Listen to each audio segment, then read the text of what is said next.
Hey, yo, Pro Wrestling Podcast listeners, welcome to the show where we don't sing it, we bring it. Help us out and click subscribe to show your support. Make sure you follow us on our Discord community. Be sure and stop by www.tsj101sports.com, as the Pro Wrestling Podcast is the official wrestling podcast of TSJ Sports. And guys, are you sick and tired of dropping $60 to $100 for the latest and greatest wrestling video game every single year? Stop immediately and go to Wrestler Unstoppable, available exclusively through Facebook.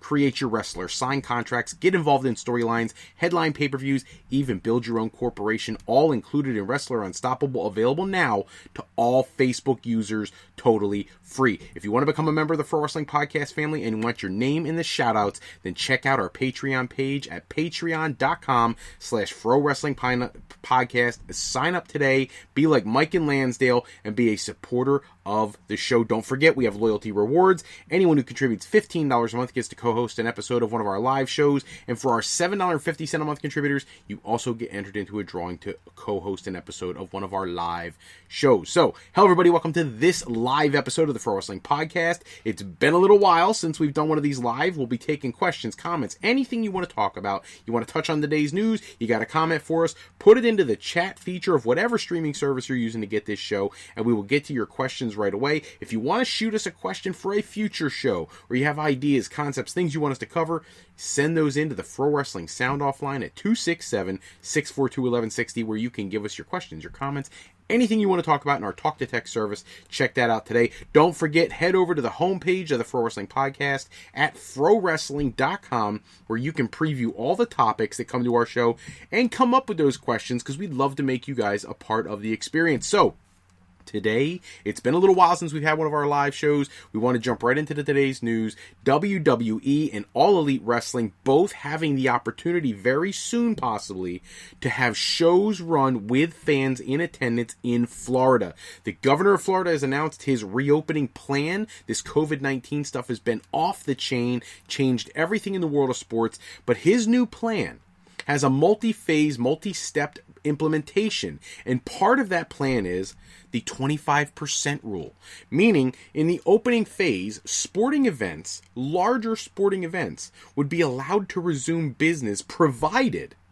that they were to limit these people in the stands to 25% of the building's capacity. This is designed very specifically so that you can do social distancing, and that way we can get back to some live sports, some live entertainment with fan response and fan reaction. Now, if you were someplace like a local independent wrestling show, this doesn't help a whole lot, because you may only be drawing 25 to 150, 250 people to begin with.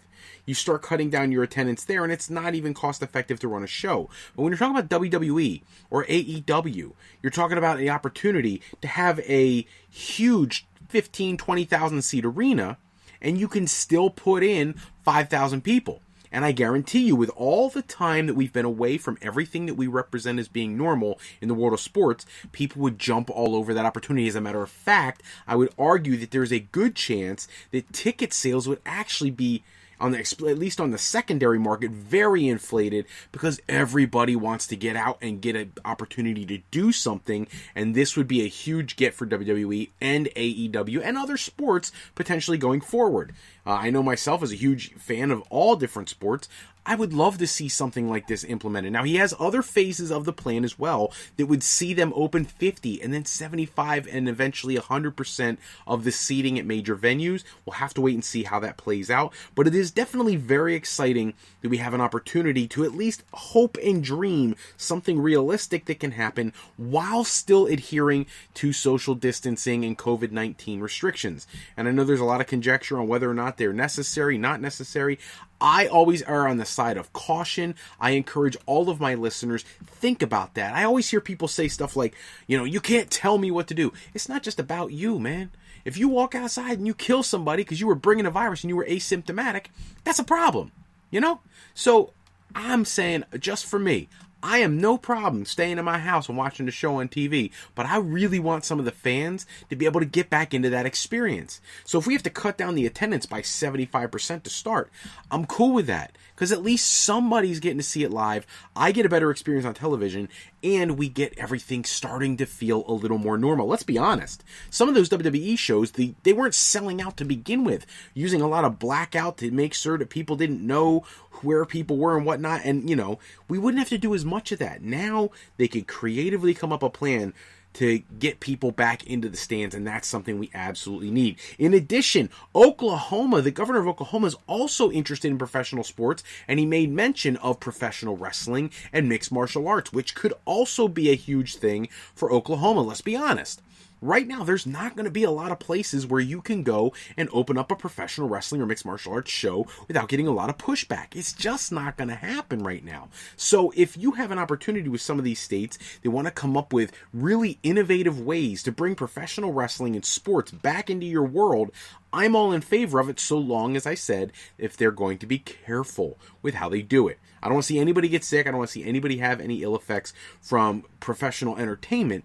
However, I think that it's woven into the fabric of American society, and it's something we do have to try to, do our due diligence to try to find a way to make that happen.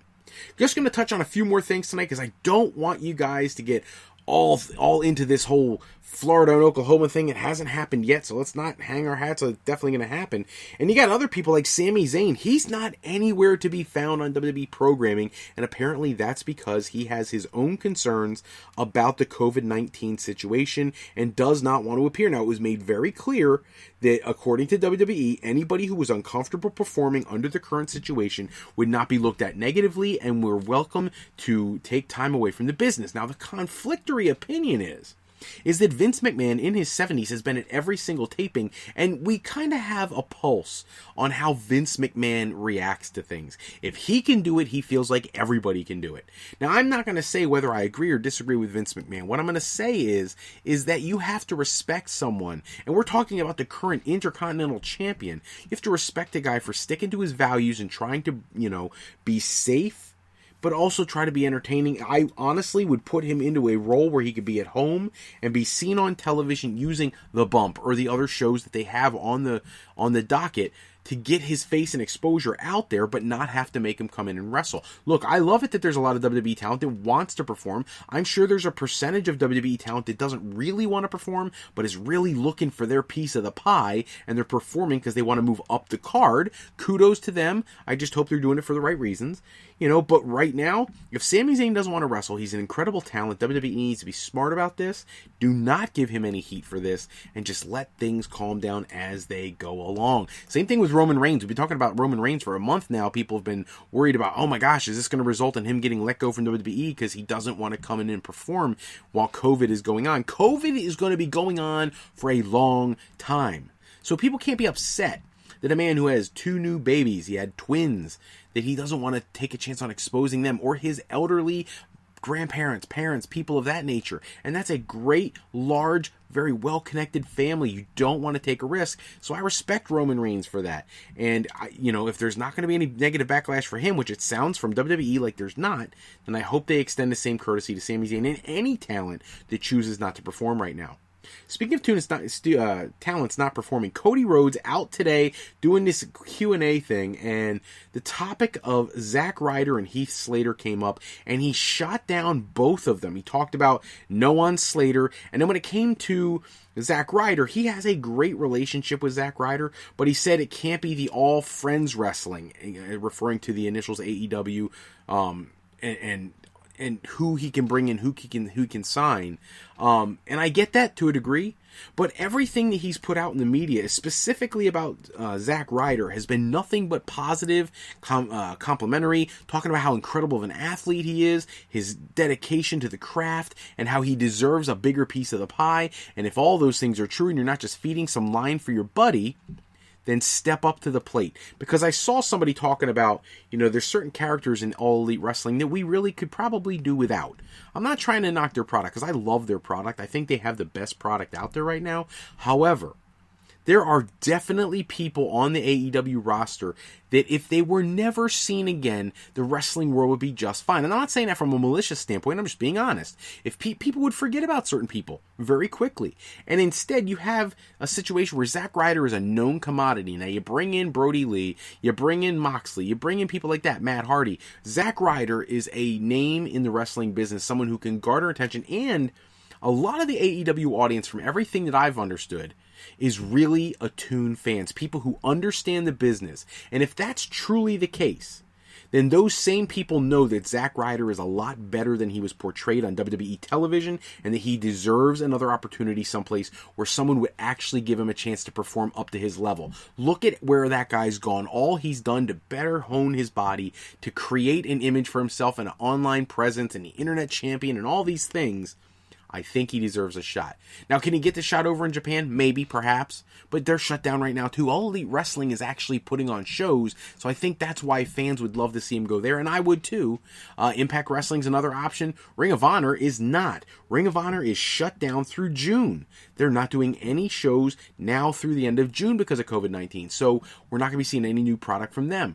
I encourage everybody to check out all of the companies' video streaming services or YouTube or anything. Check out the chronology and the history of these companies. Ring of Honor is a great product, but I guarantee you there's going to be some nugget out there of information or matches you haven't seen that Ring of Honor has presented that are incredible. Now is the time to check those things out. And while there's such limited wrestling action going on around the world, what you really want to do if you're a diehard wrestling fan is check out companies you've never heard of. There's a company in Africa that has an incredible show that was highlighted by Alberto El Patron. Go find it. I'm not going to give you any more information. Find it for yourself. Enjoy the searching process. There's great wrestling out there. That same company had Rob Van Dam and John Hennigan and all these people on this show. Is a great show. Go find it. A company in Israel did something where they had Tatanka there challenging for their championship. Great matches. Australia has incredible wrestling. We already know the European wrestling scene is off the charts. Japan, China even has an organization or two that I really, really like. South America has wrestling companies. So check out some of these places, because what I'm hearing from some fans and some of the emails I've gotten has been that if they go back and rewatch old WWE stuff, then it's not going to be engaging and exciting because they've already seen it, which I find interesting because the subscriptions to the network are so high right now, the 2.1 million or whatever he reported on the quarterly earnings. But I wonder how many of those people just get it for the pay-per-views and don't watch anything else. You want to watch other things too on the network, because if you don't, they're not going to think you need the network, and they're going to start charging more for the pay-per-views and giving you the stuff that you're not watching as the part of the free part or the $10 a month part. So, but when it comes to all these other companies, you haven't seen the matches. Go check them out. It'd be like watching something brand new, you know? That's just my recommendation. Couple other tidbits for the day. One, I got to talk about the release of Curtis Axel. It bothers me for a couple different reasons. One, I think that if you were going to let Curtis Axel go, you do it back when he did all the other cuts, because let's be honest, I'm sure when he saw all those names coming off the board being cut, and his name was not one of them, he probably breathed the biggest sigh of relief, was so thankful to be employed. And now what do? You wait a couple weeks and then you can him too? I think it's just disingenuous of WWE to act like this multi-billion-dollar corporation, international, global phenomenon that it is, and they want to cut all these talents to save less than $1 million a month. $1 million a month they want to save. Well, guess what? These people put their blood, sweat, and tears, a lot of them with CTE symptoms when they get to retirement age, and all these things that they put themselves through for WWE, so that WWE and Vince McMahon could become the big money people. And those retired talents got to run the circuit of the different cons, the wrestle cons and such, just to make ends meet. It's disgusting. The profit sharing in professional wrestling needs to change to begin with, and these guys need a bigger cut. So if you're not going to increase their salaries and bring them up to par with other professional athletes, then here's how you do it. You keep them on the payroll. You pay them all through the whole pandemic, because WWE stock could drop all the way down to $10 a share, but they'd still be $1 billion company.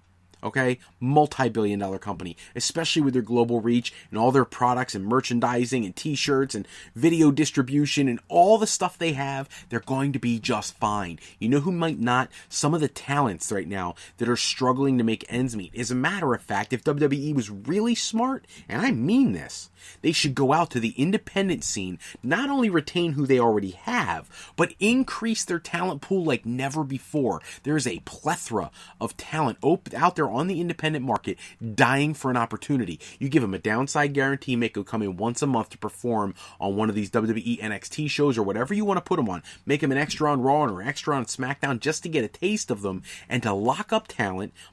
Let's be honest, WWE loves to be a monopoly in wrestling. Monopolize as much talent as you can, but give them money. Pay these people. They need the support. And there is one corporation that has the means to make it happen. It's WWE. And I think if Vince McMahon framed it in those terms to the stockholders and investors, the stock price wouldn't plummet to begin with. And one last thing for tonight. Mick Foley is in the news today because he made a very poignant statement. He watched the Dark Side of the Ring Chris Benoit episodes. He reconnected with Nancy Benoit's sister, and he had all these comments to say, but I think the most important thing he had to say is if you look at Nancy Benoit, formerly known as Woman in WCW, okay, she was the fallen angel in Florida Championship Wrestling, and she held other positions throughout her career. If you look at what she did without anything to do with WWE, anything to do with Chris Benoit, just her body of work prior to ever meeting Chris Benoit is worthy of induction in the WWE Hall of Fame. And I think that we put so much emphasis into whether or not Chris Benoit belongs in, which he adamantly does not. She does. She does. And it's about time we stop having these debates every year about who's worthy and who's not. I get it that there is going to be a huge amount of talents in the next 10 to 20 years that are going to be every bit is important to the wrestling industry over time and will give you plenty of people to put in for years to come. Okay? However, there are people who have already paid their dues. They've already waited their time. They put everything in the world they had into the world of professional wrestling to create the industry that we have right now, and they deserve to be recognized. Nancy Benoit, or Woman, is just one of those. Why is Elizabeth, all that she did for the Macho Man, why is she not in the Hall of Fame yet? There's a problem with that. And my biggest issue is two things. And you've heard me say a couple of these before. If you're going to put people like Koko Beware and Nikolai Volkov and Hillbilly Jim in the Hall of Fame, how could you not put Miss Elizabeth or Woman? How could you put people like that in and not put in people who are influential in big spots? And how can you put people in 2 times or 3 times before you think about other people's first time? Nancy Benoit deserves to be in the Hall of Fame. She should have gone into the Hall of Fame the year that she tragically passed away at the hands of her husband. They should have put her in immediately to bring a positive spin to such a dark and negative thing. And I encourage fans to blow up WWE's Twitter feeds, blow up their social media with a campaign of their own to get Nancy Benoit admitted to the WWE Hall of Fame, which my understanding is we will see this year's inductees at SummerSlam this year. That's all the time we have for this episode. Check back with us next episode where we'll always run down the latest wrestling news and rumors. Special thanks as always go out to our sponsors. We got if you want to bring a new friend over and play a new board game, something you've never experienced before, you gotta check out Sketchy People. It's produced by Beazle Games. You can get a copy of it by going to frowrestling.com and clicking the icon in the middle of the page, but it is an incredible experience, and at this point in time, with all this COVID stuff going on, we need more family fun. Grab a copy today. Special thanks as always goes out to bensound.com and purpleplanet.com for producing any sound and effects that we use in our shows. The podcast is sponsored also by alleyrepair.com.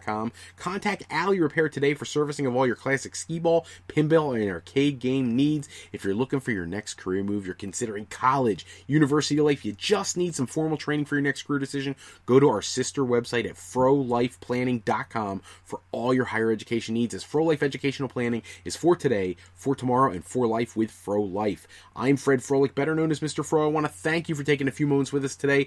And if you want to check out more wrestling news and rumors, check out www.tsj101sports.com for their articles, not just on wrestling, sports in general, baseball, football, basketball, anything there is to talk about in the world of sports. tsj101sports.com has your sport. Check them out right away. If you want my articles, I publish my blog, Fro's Corner, on FroWrestling.com. Check that out sometime. Until next time, take care, everybody. Have a great night.